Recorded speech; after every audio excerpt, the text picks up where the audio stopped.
হ্যাঁ রে মা, পুরুত মশাইয়ের সাথে কথা বলে পাঁচি দেখে নিয়েছিস তো?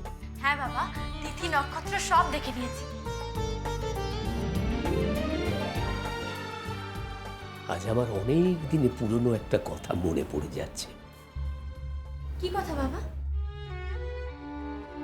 বহু বছর আগে এই কলকাতা শহরের বুকে পত্তন হয়েছিল এরকমই এক মস্ত বড় দোকানের, রায় জুয়েলার্স। আমার হাতে সেদিন রায় জুয়েলার্সের বড় শোরুমে শোভা পাচ্ছিল পুষ্পপাতা নেকলেস। আর আজকেও আমি বানিয়েছি পলাশ কলি নেকলেস।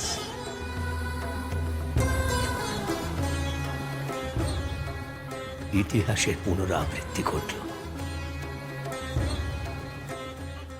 সেদিন দরজায় দাঁড়িয়ে ছিল মতি। প্রথম দেখা মতির সাথে আমার।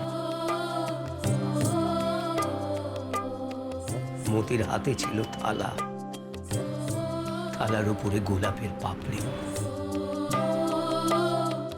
আর হীরক রায়ের হাতে ছিল কাঁচি। তখনই তো সমস্ত অনাসৃষ্টির শুরু।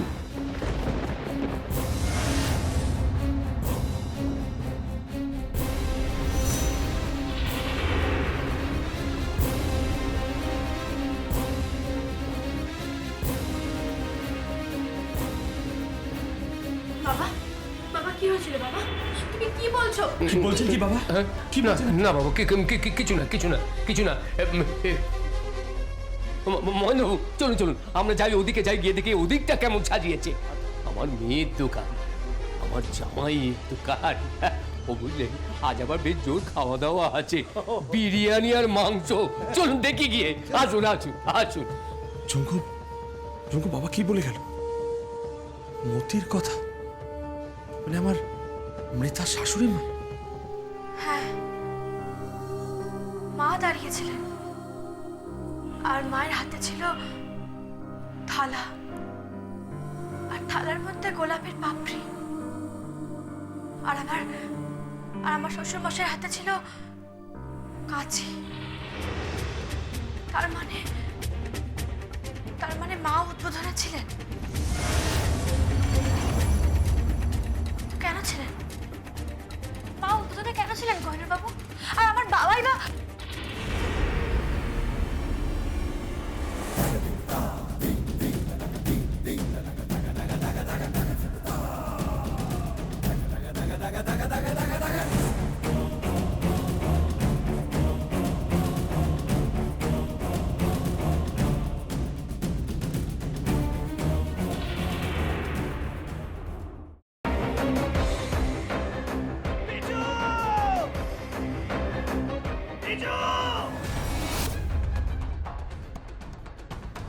কি করে করতে পারলে তুই? ও তোর বৌদি হয়, তুই আমার ভাই হোস।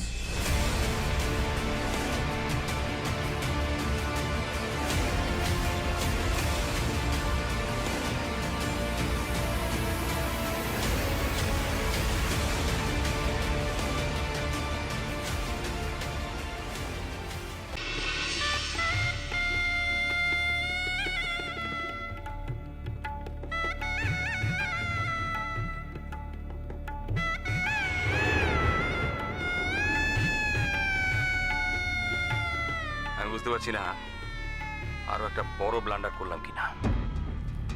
কি বড় মামু? আমি ওদের 20 লাখ টাকা দিয়ে দিয়েছি। সে কি কথা? কেন? তোমার কিন্তু কথা ছিল এই কথাটা 5 কান না করার। যাই বাবা, তাড়াতাড়ি বজরংবলীর পূজাটা দিয়েছি। আমি লাড্ডু না দিলে তো বজরংবলীর ব্রেকফাস্টই খাওয়া হবে না। আরে বাবা, এবার তো কোল থেকে নামাও। ও হ্যাঁ হ্যাঁ, আর যা বললাম মনে রেখো।